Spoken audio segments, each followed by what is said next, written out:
commitment to the task at hand, to identify goals and objectives, a vision to strive for new heights in the ceaseless pursuit of quality. Others have tried and failed, but adding thrill to the seemingly mundane and passion to the routine, he has perfected the formula of excellence.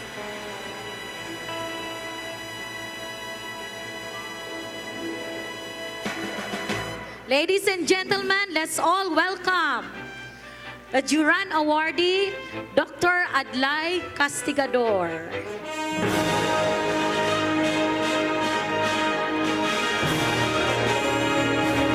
At this point, may we call on all members of the Board of Trustees to present the award. And may we also call on the colleagues and immediate family who want to join the awarding on the stage, please.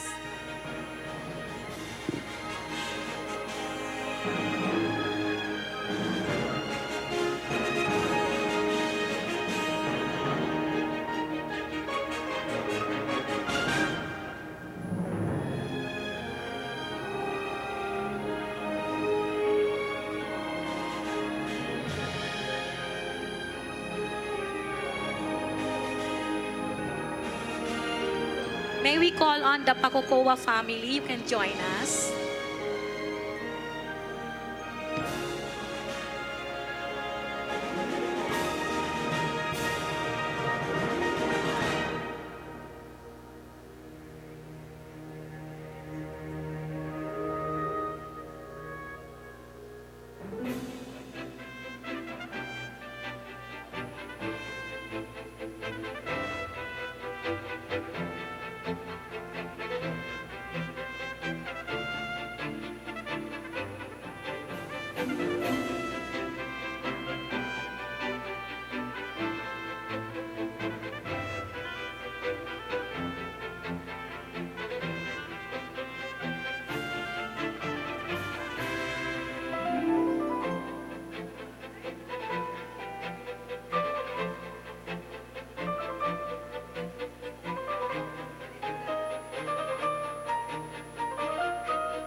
May we request the Board of Trustees to remain?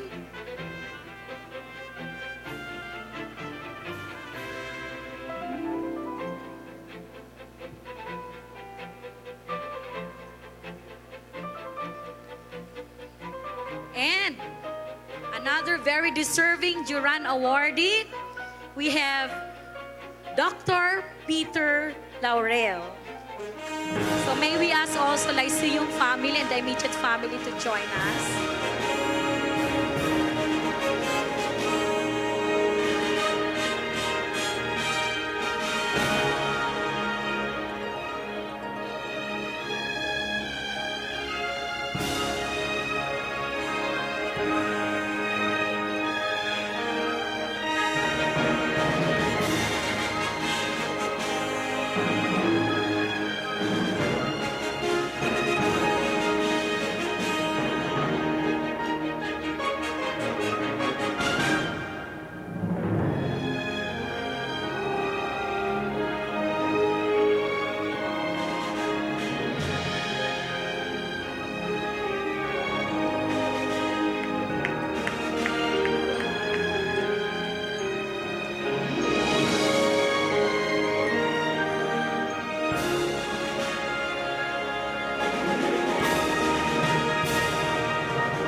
And another Juran awardee, we are proud to call on Mr. Oliver Gorospe.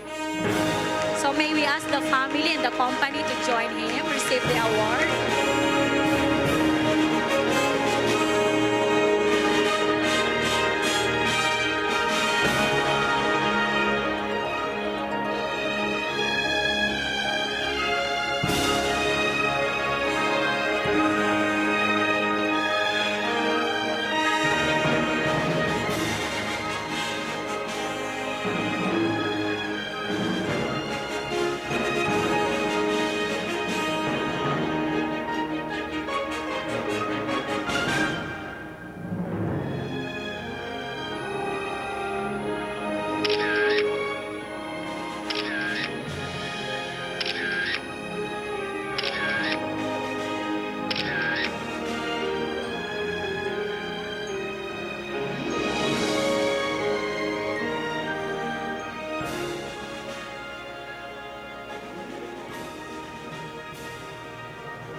So may we call all Juran awardees to come up on stage for group picture taking, and the Board of Trustees also.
And let's now listen to the messages from our 2016 Juran awardees. So let's first have Dr. Adlai Castigador.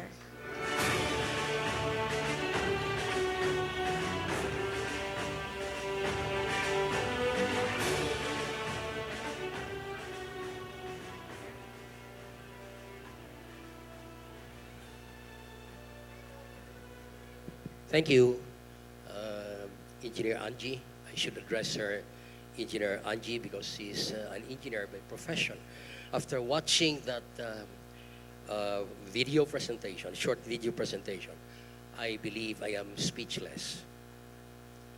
The theme of that short audiovisual presentation is obviously James Bond. I don't know if it fits me. Maybe several generations ago, I would accept that it might. For the baby boomers and Gen Xers, and for the information of the millennials, that was the soundtrack of a favorite James Bond movie, Thunderball. I recall the song in Thunderball contains inspiring lyrics, which goes like this. He runs while the others walk. He acts while the others talk. He strikes like thunderball. He knows the meaning of success. They call him the winner takes it all.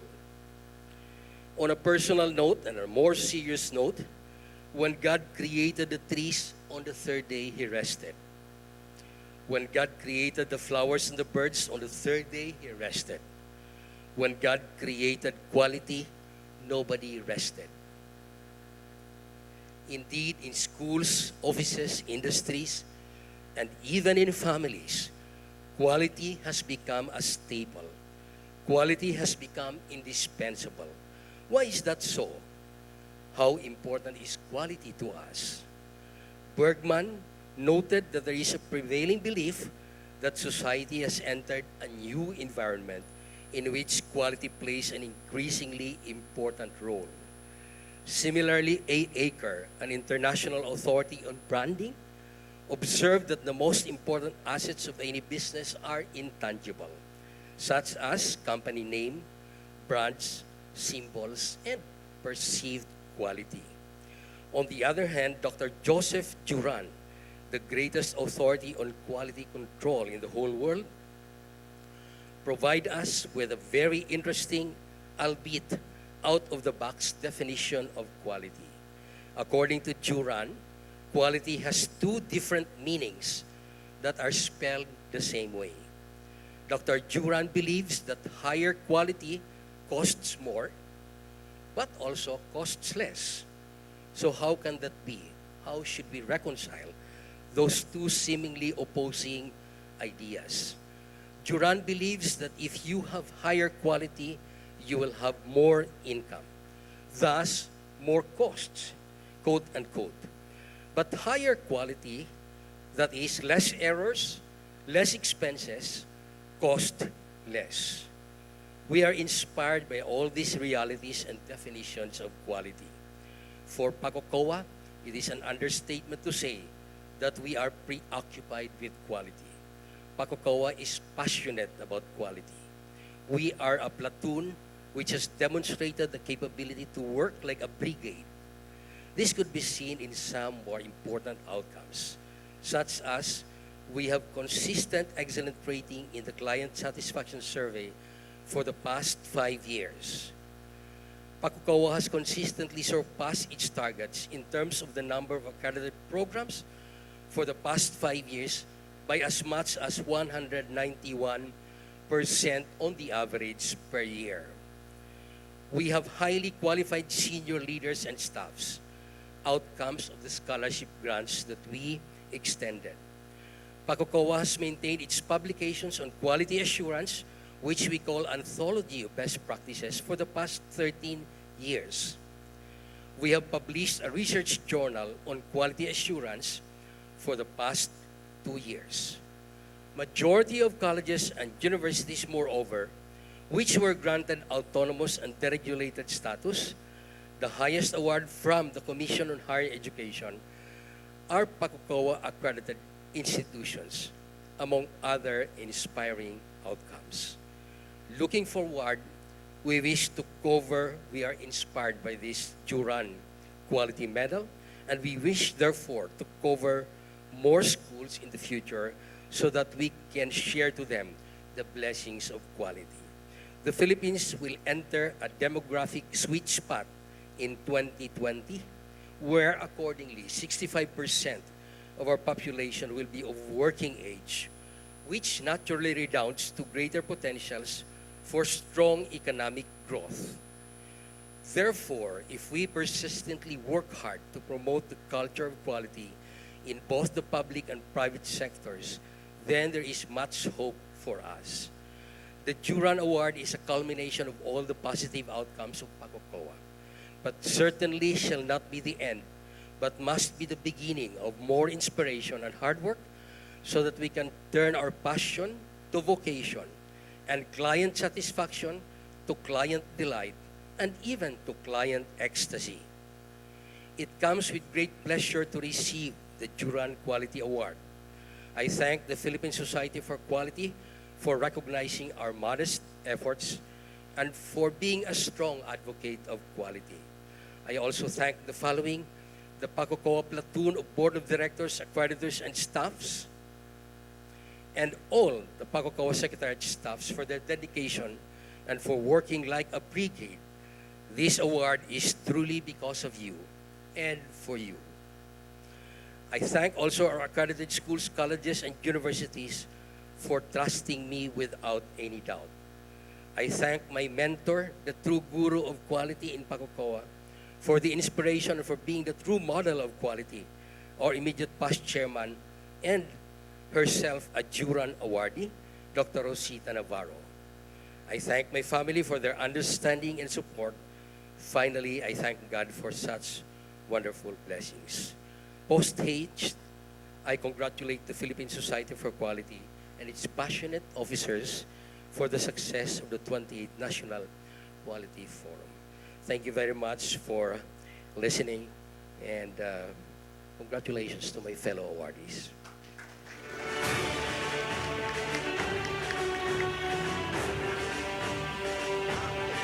And to give his acceptance speech, one of our 2016 Juran awardee, Dr. Peter Laurel.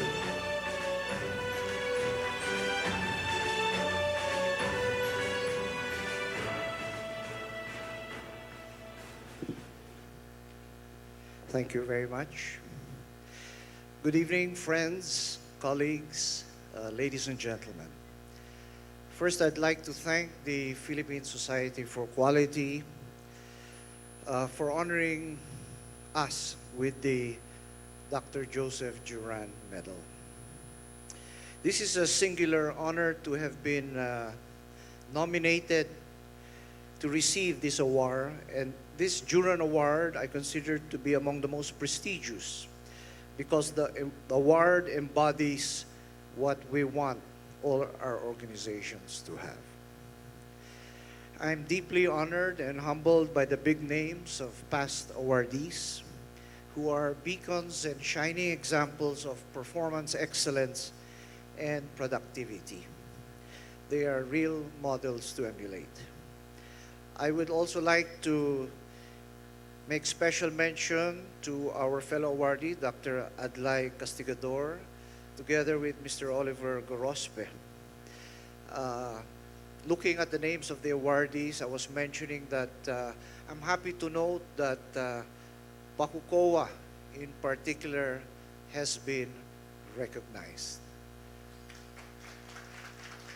Much of our march towards quality improvement really began with Pakukowa, and I would like to salute Dr. Adlai Castigador, together with Dr. Navarro, a Juran awardee herself, together with all the outstanding men and women of the Pakukowa who have steered with vigor the development of many of the universities and colleges in the Philippines. This prestigious Juran Award recognizes our organizations, LPU, Batangas, and Laguna, for assuming or asserting greater heights in the pursuit of higher quality and management performance. In truth, this award honors LPU and the outstanding men and women that make up the LPU family. They are my true kapuso and kapamilya. I therefore accept this award on their behalf.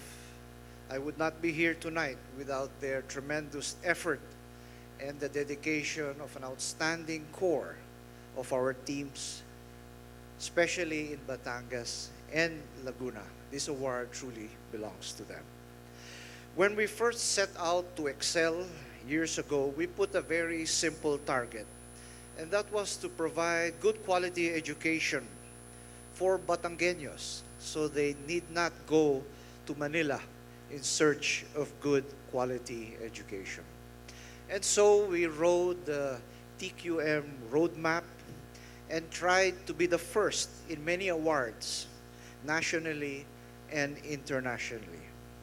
Many people from industry were quite surprised how a school in Batangas could outperform many other leading schools in NCR and the entire Philippines. From being a college of Batangueños, we are now an autonomous university with a number of accolades and international students. We are particularly happy to mention that just a few days ago, we received the QS rating. QS, as you know, is the international competitive world rating system for universities throughout the world. and LPU was considered as the first Philippine non-sectarian university to be rated for excellence and diversity. This is thanks to the pioneering efforts of Dr. Conrad Inigo, a Juran awardee himself, Dr. Amenya Javier, our quality manager of the year recipient, Dr. Flora Javier, and Tess Pilapi of our campuses. To be sure, the road is long and there is much to do. The biggest strategic challenge for universities and colleges in the next few years is how we would compete internationally when the Constitution is amended to allow foreign schools to operate in the Philippines. But we remain optimistic. We are inspired by the advocacy of Dr. Joseph Juran and the Philippine Society for Quality, together with the Malcolm Baldrige Performance Framework that many of us have been using. Once again, thank you very much for this honor.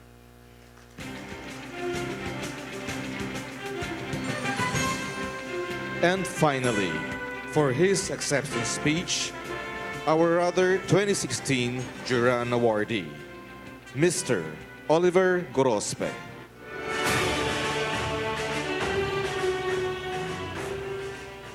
Nalukot na ho yung kodigo ko, kinakabahan ho kasi. You know, behaviorists have proven that the most energetic greeting is good morning. So, good morning, everyone. Napaka-energetic din naman. Again, good morning, everyone. Yan, that's better. Dr. Laurel, yung pong tatay ko is a graduate of Lyceum, 1966. AB Political Science, so my upbringing is part Lyceum. So, okay ho yun, ano? So good morning, everyone. My name is Oliver Gorospe. My current designation is VP and GM of Northern Cement Corporation. Alam niyo po ba ang ibig sabihin ng VP at GM? Tumatawa na yung mga kasama ko sa likod. Kasi pagka sinabi yung VP and GM, pag akong tinanong, ibig sabihin nun, number one, very pogi. GM, guwapo na, macho pa. Believe it or not, what I just told you will play a major role in the story I will tell you. I will tell you the story of what brought me here to this stage. The story started in 2012 when my company, San Miguel Yamamura Packaging Corporation, invested in Northern Cement. Our mandate from our president, Mr. Ramon Ang, unlock the potential of Northern Cement. Sa mga hindi po nakakakilala ng Northern Cement, siguro yung mga bandang edad ko pataas, kilala nyo, basketball, di ba? Northern Consolidated, Sambo Ilim, Hector Calma, the best amateur team at the time. May mga tumatango ho, matatanda na kayo, yung mga tumatango. Okay. So, but that was the claim to fame of Northern Cement at the time. Our factory is in Pangasinan, and we are one of the pioneers in cement manufacturing in the Philippines. So, nag-invest po ang SMYPC, and ako po ang pinalad na ma-assign sa Northern Cement. Knowledge ko po of cement can be summed up by the famous poem na tinuturo sa mga bata. Konting bato, konting semento. Hindi nyo alam yun? Monumento, di ba? I have no knowledge of cement whatsoever. So here I am, full of anxiety, but full of confidence because the mandate from our president is, make Northern reach its potential. So when I got to Northern, syempre kailangan po confident tayo kunyari, di ba? So I started, I practiced what I learned, yung management by walking around. So lakad lang ako ng lakad, talking to the people. My colleagues from Northern Cement will know this, nakikita ko kung saan-saan, and I started asking questions. Paano ba gumawa ng semento? Paano ba? And nag-evolve yung tanong sa, bakit ganyan ang ginagawa nyo? You'd be surprised. The most common answer that I got, kasi po, ganyan ang ginagawa namin noon pa. No one or very few can explain to me bakit ganun ang gawa nila sa trabaho nila. So that unlocked a part of my colleagues' brain na, bakit nga ba? So that started off our journey for improvement. Alam nyo, nung time na yun, kwento lang po paborito kami ng mga supplier namin. Kasi po ang pambayad namin sa supplier, semento. Wala kaming cash to pay our suppliers. And our suppliers will sell the cement at a profit. So sila po ang nakikinabang. So we were in dire straits back in 2012, but we got resources from SMYPC to make the company great again. Ang quality po namin, kung ito ang regulation, nandito po kami. Yung mga kalaban po namin, hindi namin maabot. So, that was a challenge for everyone. So when I was talking with my people, we introduced a new phrase, world class. In your own industries, do you know what being world class means? So, sa mga kasama po namin, we started talking, what is world class cement manufacturing? Aba, suddenly the ideas came out. So it was all there, already all there. It's just a matter of bringing it out.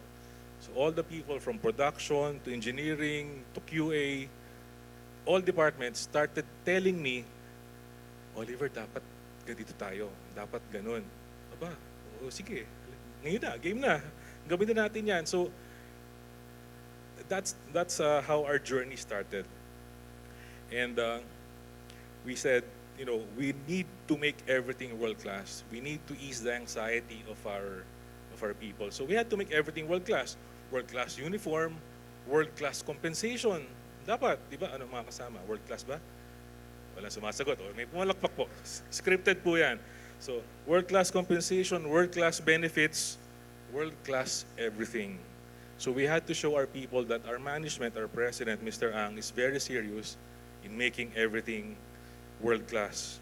And sabi po ni Anthony kanina, we brought world-class thinking. We had the Ateneo Regis program come to our office and teach MBA every Saturday for a group of 30 managers and supervisors.